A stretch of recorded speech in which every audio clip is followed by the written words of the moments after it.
Back to my channel shine your greats. My name is Nidhi Yadav और आज की इस वीडियो में हम ज्योग्राफी का लास्ट चैप्टर जो बचा है ना, चैप्टर 6 आर कंट्री इंडिया, उसको कवर करने वाले हैं। ठीक है, लाइन टू लाइन एक्सप्लेनेशन होगी। किसी को भी कुछ भी डाउट हो तो वो कमेंट सेक्शन में पूछ सकता है। ठीक है, तो देखो चैप्टर की स्टार्टिंग है आर कंट्री इंडिया। हमारी जो कंट्री है इंडिया, जिस कंट्री के अंदर हम रहते हैं, तो वो कंट्री कहाँ लाई करती है। हमने पहले चैप्टर्स में पढ़ा था, हमने लैटिट्यूड लॉन्गिट्यूड्स के बारे में पढ़ा था। उसके बाद हमने देखा था कौन कौन से पॉइंट्स है जैसे हम लैटिट्यूड और लॉन्गिट्यूड्स पे फाइंड कर सकते हैं। वहीं हम इस चैप्टर में इंडिया का भी वो वाला एक्सटेंड देखेंगे जिसमें लैटिट्यूड्स और लॉन्गिट्यूड की कौन सी एग्जैक्ट डायरेक्शन है उसको पता करेंगे। ठीक है, तो अब यहाँ पे पहले अगर हम इंडिया के ही अंदर बात करें, सॉरी इंडिया की ही बात करें अगर हम, तो कैसे इंडिया के आसपास क्या है क्या नहीं है। तो इंडिया जो है एक बहुत बड़ी कंट्री है। सबको पता होगा कि 7th नंबर पे जो है एरिया के मैटर में इंडिया जो है आती है। तो इंडिया एक काफ़ी बड़ी कंट्री है। ठीक है, और अब की अगर इंडिया की पॉपुलेशन की बात करें तो इंडिया की पॉपुलेशन भी सबसे ज़्यादा होने को है। अब जो नॉर्थ साउथ और सारे एरियाज में अब हम इंडिया की बात करेंगे कि कहाँ पे क्या लाई करता है। हमने पढ़ा था कि अगर डायरेक्शन का कभी भी पता करना हो तो सबसे पहले अपने राइट हैंड साइड को अगर हम लेंगे तो वो कौन सी डायरेक्शन होगी, ईस्ट। वहीं ईस्ट के सामने वाली हमेशा होती है वेस्ट। मतलब अगर आप कहीं भी अपना राइट हैंड करके, जहाँ से सन निकलता है ना वहाँ पे राइट हैंड करके खड़े हो जाओ तो आप डायरेक्शन को आराम से पता लगा सकते हो। मान लो अगर यहाँ से सन निकलता है तो अपने राइट हैंड को यहाँ पे करो, आपका फेस जो है इधर की तरफ होगा एंड यहाँ पे होगा वेस्ट, तो ये ईस्ट हो जाएगा, ये वेस्ट। सामने वाला हमेशा नॉर्थ होता है और पीछे वाला हमेशा होगा साउथ। तो ऐसे ही अगर हम इंडिया की बात करें तो हम इस तरीके से देखते हैं। तो ये हो जाएगा हमारा नॉर्थ पार्ट और ये हो जाएगा साउथ पार्ट। ठीक है, अब इंडिया जो है, नॉर्थ में इंडिया के क्या पड़ता है, हिमालयाज पड़ते हैं।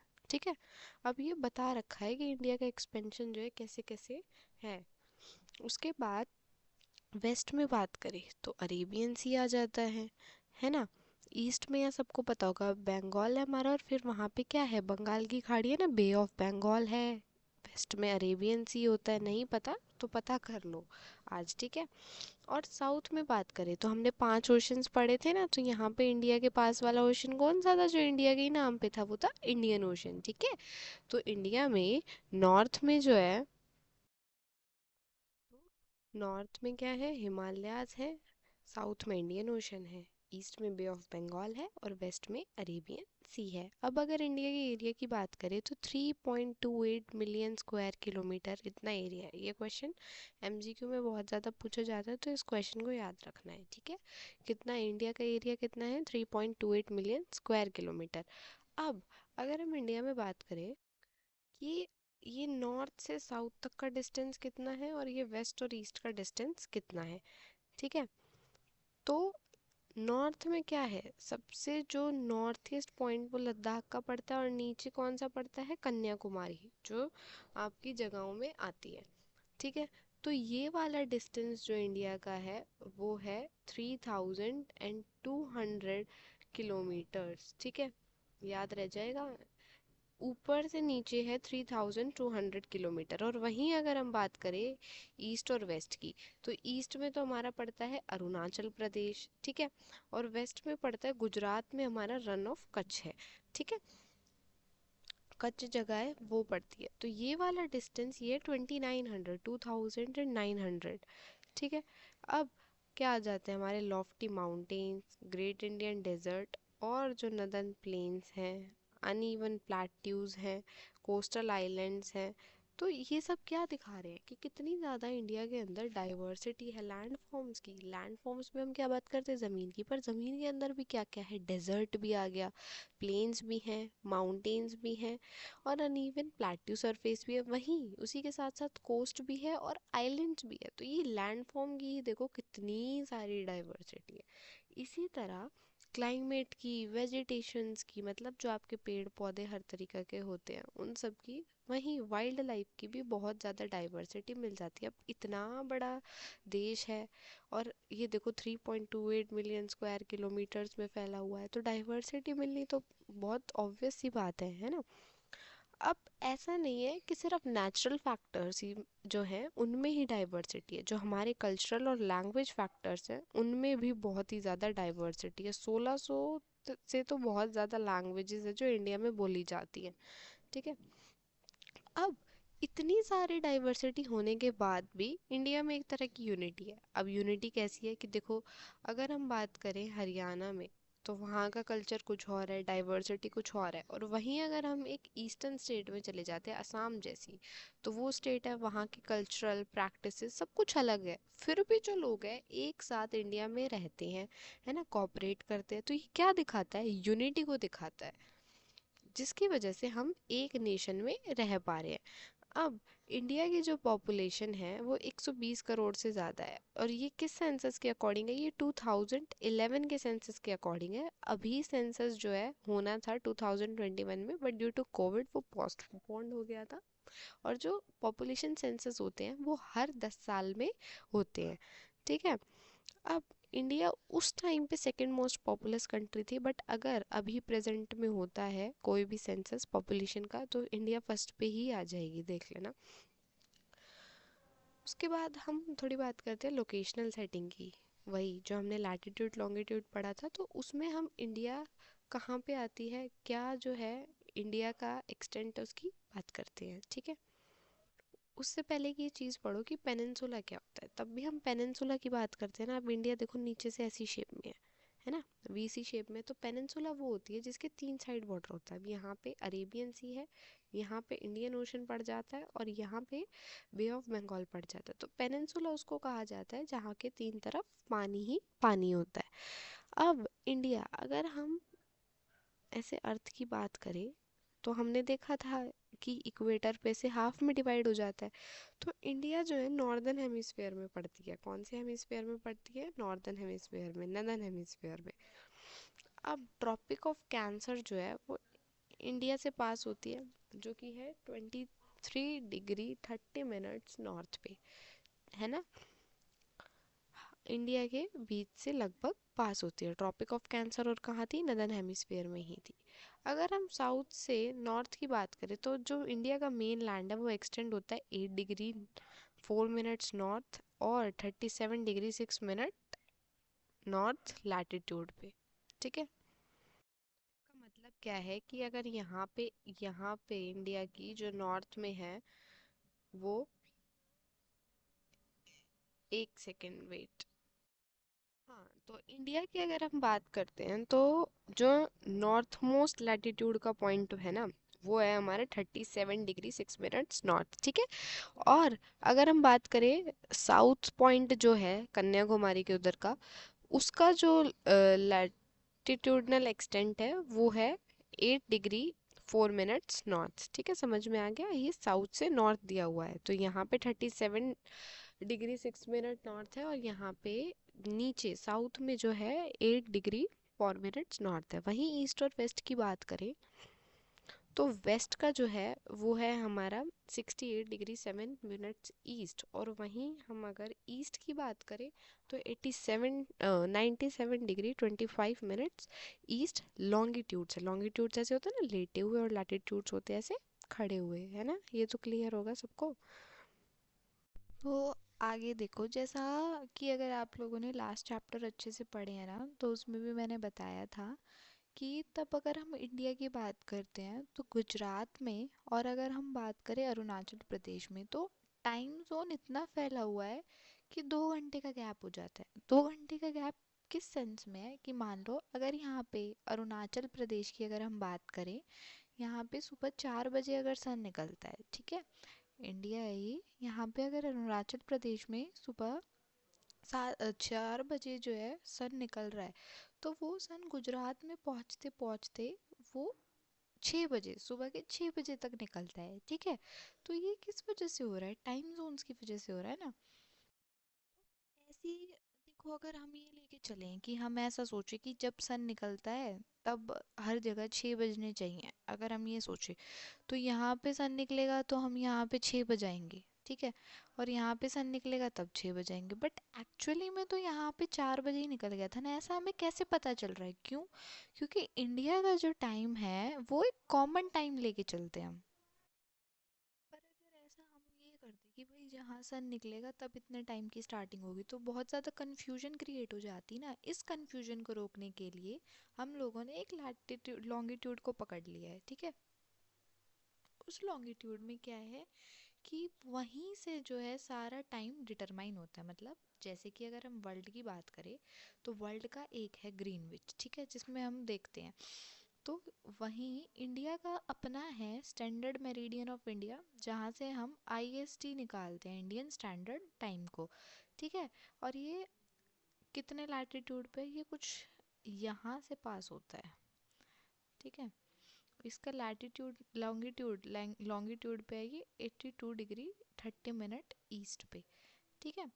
तो इसी से जो है पूरे इंडिया का टाइम जो है डिटरमाइन हम कर पाते हैं। उसके बाद हम बात करते हैं इंडिया के नेबर्स की। अब हमारी कंट्री इंडिया है, तो उसके आसपास में भी तो कई सारी कंट्रीज़ हैं ना। ऐसा तो है नहीं कि इंडिया इकलौती ऐसी कंट्री है जो एग्जिस्ट कर रही है। तो इंडिया की नेबरिंग कंट्री बेसिकली है कौन सी? जिन कंट्री के साथ हमारी जो बॉर्डर है ना, बॉर्डर शेयर हो रहा है, उनको हम नेबर्स कहते हैं मेनली। वैसे तो हम अपनी पूरी गली को कह देते हैं ना कि ये हमारी नेबर है, पर आपका मेन नेबर कौन होता है? जिसके, अगर ये आपका घर है तो यहाँ जिससे आपकी दीवार लगी होगी यहाँ, और आपके घर की दीवार अगर पीछे या आगे किसी से ज्वाइन हो रखी है इधर की साइड, तो वो आपके नेबर हैं, उनको कहते हैं आपके पक्के पड़ोसी, ठीक है। अब आगे हम देखें तो इंडिया की नेबरिंग 7 कंट्रीज है, ठीक है। यहाँ पे चाइना है, नेपाल है। ये पता है क्या करते हो आप लोग, ये सोचते हो कि ये इंडिया का ही पार्ट है, पर नहीं। एक बार इसको ना हटाओ और दिमाग में ऐसी इमेज बनाओ कि इंडिया यहाँ से ऐसे है। ये नेपाल इंडिया की टेरिटरी नहीं है भाई। नेपाल एक अलग कंट्री है, वहीं ये भूटान भी एक अलग कंट्री है, जो कि हमारी नेबरिंग कंट्री है। Nepal, Bhutan, China, Bangladesh, Myanmar, Pakistan and Afghanistan. अब कहोगे यार अफगानिस्तान तो कैसे, तो बच्चे ये वाली जो बाउंड्री है ये अफगानिस्तान के साथ मिली हुई है, ठीक है। उसी के साथ साथ अगर हम बात करें श्रीलंका की, तो श्रीलंका जो है ना, ये इंडिया से देखो इस पतले पतले लैंड मास से सेपरेट है ना। और इस लैंड मास को क्या कहते हैं? Park straight. पहले भी एक चैप्टर में हमने पढ़ा था कि स्ट्रेट क्या होते हैं ना, तो ये है पार्क स्ट्रेट। ये जो ये है, याद रह जाएगा, नेबरिंग कंट्रीज के नाम याद रह जाएंगे। 7 नेबरिंग कंट्री हैं, ठीक है। अफगानिस्तान, पाकिस्तान, चाइना, नेपाल, भूटान, बांग्लादेश, म्यांमार, ठीक है। ये इंडिया का पॉलिटिकल मैप है, जिसके अंदर इंडिया की सारी स्टेट्स को मेंशन किया हुआ है, उनकी बाउंड्रीज बना के, और उनकी कैपिटल को भी मेंशन किया है, ठीक है। नया जो मैप होगा जिस जिसकी बुक में, उसमें सब में ये जम्मू कश्मीर और लद्दाख अलग हो चुका होगा, ठीक है। इस बात को याद रखना, और मेरे को कमेंट में बताओ कि हमारी कंट्री में आज के टाइम में कितनी स्टेट्स हैं और कितनी यूनियन टेरिटरीज हैं, ठीक है।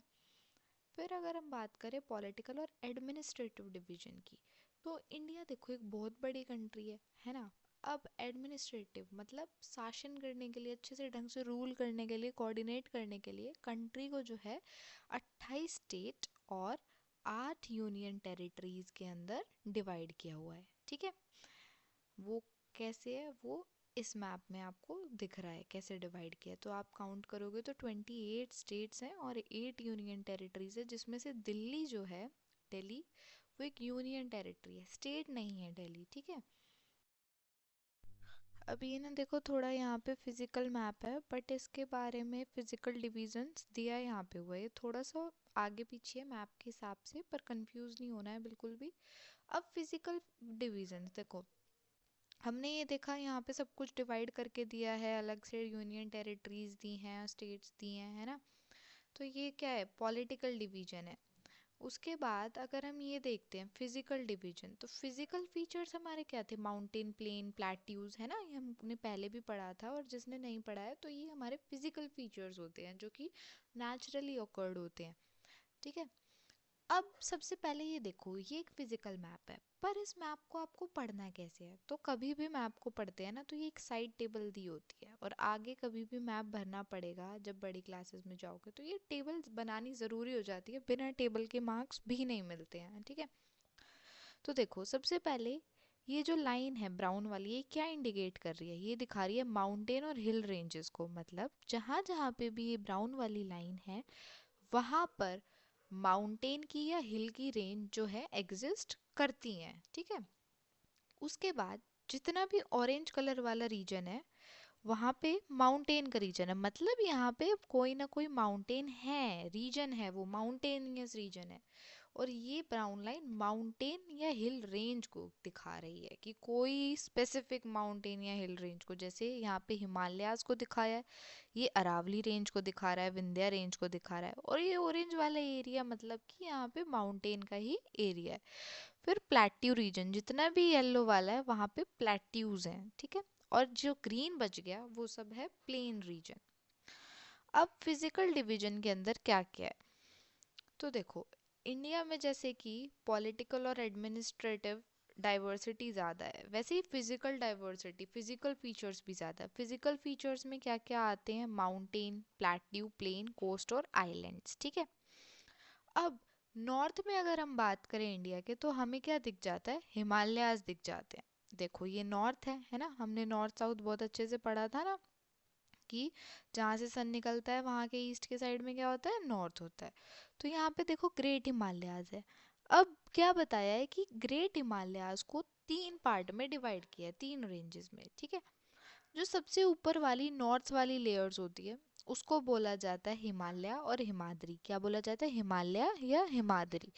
फिर जो साउथ की तरफ दूसरी वाली रेंज आती है ना, इस रेंज को हम क्या कहते हैं? मिडल हिमालयाज, और साथ में हिमाचल कहते हैं। और यहाँ पे हमें बहुत सारे क्या दिखते हैं? हिल स्टेशंस वगैरह हमें इस रेंज में दिख जाते हैं। तीसरी जो रेंज है उसको कहा जाता है शिवालिक रेंज, ठीक है। तो ऐसे ही हिमालय को तीन पार्ट में डिवाइड किया है। हिमालय हिम प्लस आल्या से बना है, जिसका मतलब है द अबॉर्ड ऑफ स्नो, ठीक है। अब जो वर्ल्ड की सबसे हाईएस्ट पीक है वो ग्रेट हिमालय और हिमाद्री, जो हमने सबसे पहले पढ़ी ना सबसे ऊपर वाली, उसमें दिखती है। अब देखो नॉर्थ इंडियन प्लेन्स, अब प्लेन्स कहाँ हैं? अब ये हिमालयन की जो रेंज है उसके पूरे साउथ में ये नॉर्थ इंडियन प्लेन्स है ना, जो प्लेन वाला ग्रीन ग्रीन पार्ट है। अब प्लेन वाले पार्ट जो होते हैं ये कैसे होते हैं? फ्लैट होंगे, एक लेवल के होते हैं और फ्लैट होते हैं। प्लेन मतलब प्लेन, जिस जगह पे आप रह रहे हो वो प्लेन जगह है ना, तो वो ही प्लेन होता है। और कोई अलग से ऐसे प्लेन का कंसेप्ट नहीं है, एरोप्लेन वाला प्लेन नहीं, प्लेन जगह प्लेन है। उसके बाद जो है ये एल्यूवियल डिपॉजिट से बनते हैं। एल्यूवियल डिपॉजिट्स कैसे आते हैं? अब देखो जितनी हमारी रिवर्स हैं उन रिवर्स की कुछ ट्रिब्यूटरीज होती है। ट्रिब्यूटरीज क्या होता है? देखो अ रिवर और a stream which contributes its water to main river by discharging it into the main river from either side. मतलब एक कोई मेन रिवर है, सॉरी, एक कोई मेन रिवर है, उसके ऐसे पार्ट्स होते हैं ना जो आके उसमें फ्लो होते हैं, तो ये उसकी छोटी छोटी ट्रिब्यूटरीज होती है, तो वो होता है ट्रिब्यूटरी।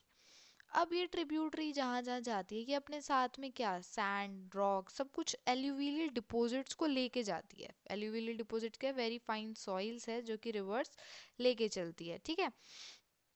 तो इससे डिपॉजिट होते होते तब ये सब जमने लगता है, तो प्लेन्स की फॉर्मेशन होती है। इसलिए जो है लोग प्लेन्स पे रहना ज़्यादा पसंद करते हैं। क्यों करते हैं? एक तो यहाँ पे हाई फर्टाइल सॉइल होती है जिसकी वजह से बहुत अच्छी कल्टीवेशन होती है, ठीक है। साथ ही साथ में अब प्लेन एरिया है तो लोगों को रहने में, इंडस्ट्री सेटअप करने में आसानी होती है। अगर हम माउंटेनस की बात करें तो एक तो वहाँ खतरा होता है और इतने आसानी से सारी चीज़ें वहाँ पे हमें नहीं मिल पाती हैं, है ना। इसलिए अब यही रीज़न है कि जो प्लेन एरिया होता है वहाँ पे क्या होते हैं? लोग बहुत ज़्यादा रहते हैं। क्यों? क्योंकि कन्वीनियंस बहुत ज़्यादा है। अभी डू यू नो पढ़ लेते हैं कि जो गंगा और ब्रह्मपुत्र हैं वो वर्ल्ड के लार्जेस्ट डेल्टा बनाते हैं, जो कहते हैं हमें सुंदरबन डेल्टा। अब डेल्टा क्या होता है? डेल्टा एक ट्रायंगुलर शेप में होता है, ठीक है। और ये वो एरिया है जो कि किसी रिवर के माउथ में फॉर्म होता है जहाँ से वो एक सी में एंटर करती हैं, ठीक है। अब वेस्टर्न पार्ट की बात करें तो हमने पढ़ लिया है नॉर्थ में हिमालयाज हैं, नॉर्थ के हिमालयाज के साउथ में ये प्लेन एरिया पड़ता है। फिर आता है हमारे ग्रेट इंडियन डेजर्ट। अब देखो डेजर्ट तो ड्राई होते हैं, हॉट और सैंडी स्ट्रेच होते हैं लैंड के। अब डेजर्ट एरिया है तो डेजर्ट एरिया में वेजिटेशन तो बिल्कुल मिलेगी ही नहीं, है ना, मतलब बहुत ही कम वेजिटेशन होती है, खेती बाड़ी इतनी होती ही नहीं है। तो डेजर्ट एरिया हमारा यहाँ पे आ जाता है ना। राजस्थान में डेजर्ट तो सबने पढ़ा ना, द ग्रेट इंडियन डेजर्ट ये लिखा। अब नॉर्थन प्लेन्स के नीचे नीचे जैसे हम जाते हैं तो हमें दिखता है पेनिनसुलर प्लेट्यू। पेनिनसुला क्या बताया था, जो तीन साइड वाटर से घिरा हो, ट्रायंगुलर शेप में होता है। अब ये जो रीजन है इसमें बहुत सारी हिल की रेंजेस होती है, पहाड़ों की वैलीज होती है। अब अरावली हिल्स जो है सबसे ओल्डेस्ट हिल रेंज है। अरावली आपको हरियाणा में भी दिख जाती है, कईयों को पता भी होगा इस बारे में, ठीक है। इसका बॉर्डर नॉर्थ नॉर्थ और वेस्ट साइड पे पड़ता है। अरावली नॉर्थ वेस्ट साइड कहाँ पे है देखो, ये रही नॉर्थ वेस्ट साइड, ये रही आपकी अरावली रेंज, सॉरी। तो उसके बाद आगे क्या बताया हुआ है कि अ, विंध्यास और सतपुरास ये भी कुछ इम्पोर्टेंट रेंजेस हैं। उसके साथ साथ में नर्मदा और तापी जो है इन रेंज से फ्लो करती है। अब देख लेते हैं हम कि नर्मदा और तापी है, यहाँ पे हमारी विंध्या और सतपुत्रा रेंज है। ये किसकी रेंज बता रहे हैं हम, आप कमेंट में बताओ। ये हिल्स की रेंज है, ठीक है। उसके बाद वेस्ट फ्लोइंग रिवर्स जो है अरेबियन सी में ड्रेन हो जाती है, जितनी वेस्ट के साइड में है वो अरेबियन सी में ड्रेन हो जाती हैं, और कोई ईस्ट की साइड में है तो वो बे ऑफ बंगाल में हो जाती है। अब वेस्टर्न घाट और साइद्रीज हैं, वो ईस्टर्न घाट के, तो जो वेस्टर्न घाट्स हैं, वेस्ट के साइड जो घाट है, घाट्स हैं, और सह्याद्रीज हैं, वो बॉर्डर करते हैं प्लेट्यूज को वेस्ट में, ठीक है। और वहीं ईस्टर्न घाट जो हैं वो ईस्टर्न बाउंड्री प्रोवाइड करते हैं इंडिया को। देखो जैसे ये ईस्टर्न घाट्स है तो ये ईस्टर्न एरिया में एक बाउंड्री प्रोवाइड कर रहे हैं, और वहीं जो है वेस्टर्न घाट्स के साइड में ये एक वेस्टर्न बाउंड्री प्रोवाइड कर रहे हैं, ठीक है। उसी के साथ साथ वेस्टर्न घाट कंटिन्यूअस है, मतलब एक साथ ऐसे घाट हैं, और जो ईस्टर्न है वो कुछ कुछ ब्रोकन है। फिर उसके बाद जो प्लेट्यू है वो रिच है मिनरल्स में। कैसे मिनरल्स मिलते हैं वहाँ पे, कोल और आयरन और, ठीक है। अब वेस्ट ऑफ वेस्टर्न घाट्स, अब ये वेस्टर्न घाट्स है इसके वेस्ट में, और ये ईस्टर्न घाट्स है ना इसके ईस्ट में, क्या है हमारे कोस्टल प्लेन्स है। The western coastal plains are very narrow, बहुत पतले हैं, वहीं ईस्टर्न कोस्टल प्लेन्स जो है वो बहुत ब्रॉडर है। कोस्टल प्लेन्स होते हैं जो एरिया पानी वाले के साइड में है ना, पानी वाले एरिया के साइड में जो प्लेन एरिया है वो होता है आपका कोस्टल प्लेन्स, ठीक है। अब ईस्ट फ्लोइंग रिवर्स भी हैं बहुत सारी, जैसे महानदी, गोदावरी, कृष्णा और कावेरी हैं, ये ईस्ट फ्लोइंग रिवर्स है, और ये कहाँ जाके मिलती है, बे ऑफ बंगाल में, ठीक है। बे ऑफ बंगाल पता है ना, जो आपका बांग्लादेश के नीचे की साइड जो ओशन पड़ता है, रिवर्स जहाँ पे मिलती हैं जाके। अब सुंदरबन डेल्टा फॉर्म होता है गंगा और ब्रह्मपुत्रा में, और वो भी कहाँ जाके मिलता है, बे ऑफ बंगाल। अभी हमने पढ़ा ना, Sundarban delta is the biggest delta.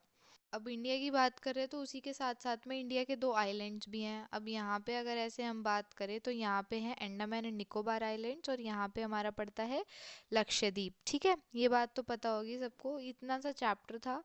और इसमें बस एक छोटी सी बात ये बताइए, ये आपको बताना है कि 2004 में जो सुनामी आई थी उसमें कौन से आइलैंड्स के ग्रुप जो हैं वो इफेक्ट हुए थे, ठीक है। ये आप खुद करोगे, सर्च करना, थोड़ा सा पता चलेगा। तो आज के चैप्टर के अंदर जो है हमने क्या क्या पढ़ा, तो अपनी कंट्री इंडिया के बारे में पढ़ा, क्या लोकेशनल सेटिंग मतलब लैटिट्यूड और लॉन्गिट्यूडनल एक्सटेंट क्या है, नॉर्थ साउथ का क्या है, इंडिया के नेबर्स कितने हैं, हमारा जो स्टैंडर्ड टाइम मेरिडियन है वो कहाँ पे लाई करता है, पॉलिटिकली कैसे डिवाइडेड है, कितनी स्टेट्स है, कितनी यूनियन टेरिटरीज है।